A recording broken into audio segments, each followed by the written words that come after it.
Atlantique.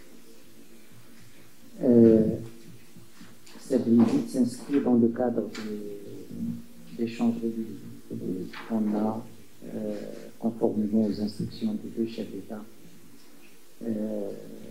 Sa Majesté le roi Mohamed VI et le président de la République togolaise.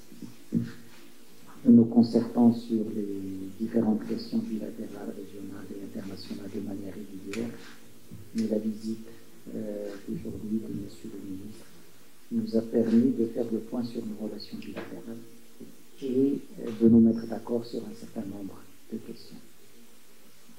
Tout d'abord, nous avons convenu de tenir la prochaine réunion de la commission mixte à Lomé durant l'automne prochain et que la réunion préparatoire se tiendra bien avant ici à Rabat au niveau des hauts fonctionnaires. Nous avons aussi convenu de tenir en marge de cette commission mixte un forum économique maroco-togolais en présence des hommes d'affaires des deux pays dans des secteurs prioritaires. Dans le cadre de nos discussions, nous nous sommes également mis d'accord sur l'engagement de discussion pour la signature prochaine d'un accord d'exemption de visa pour les Togolais détenteurs de passeports ordinaires. Et nous pensons pouvoir signer cet accord très prochainement, peut-être dans les quelques semaines à venir, pour marquer la qualité des relations humaines entre les deux pays et permettre aux Marocains voulant visiter le Togo, aux Togolais voulant visiter le Maroc, de le faire avec toutes les facilités nécessaires. La dimension humaine est fondamentale dans nos relations et donc cette exemption de visa s'inscrit dans ce cadre-là, au même titre que la formation. Et c'est pour cela qu'il a été décidé d'élever le nombre de bourses données par l'Agence marocaine de coopération aux étudiants togolais de 120 à 170.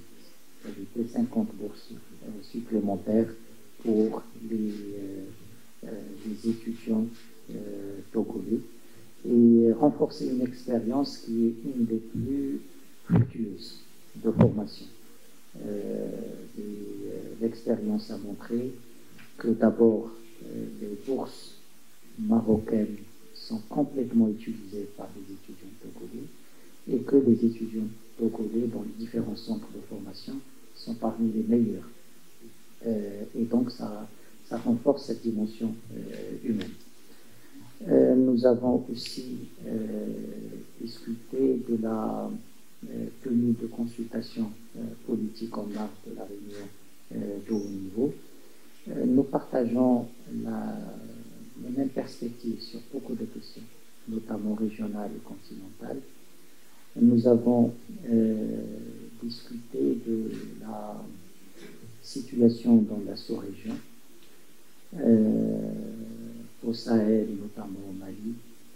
Nous partageons la même perspective. Nous avons une convergence totale de points de vue.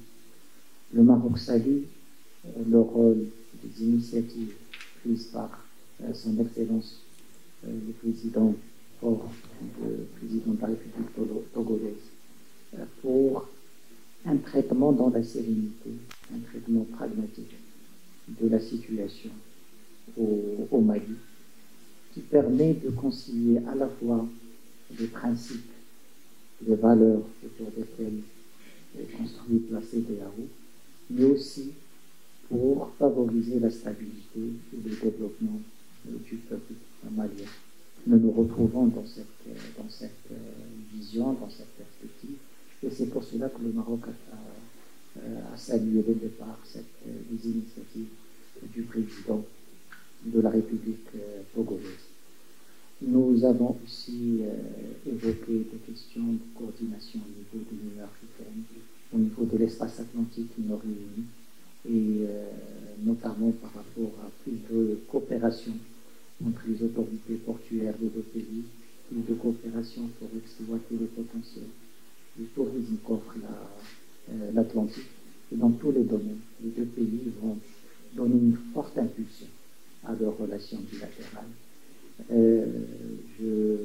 Bien sûr, les positions constantes du Togo par rapport à la question du Sahara marocain sont des positions saluées par le peuple marocain et par les forces vives marocaines dans toutes leurs composantes.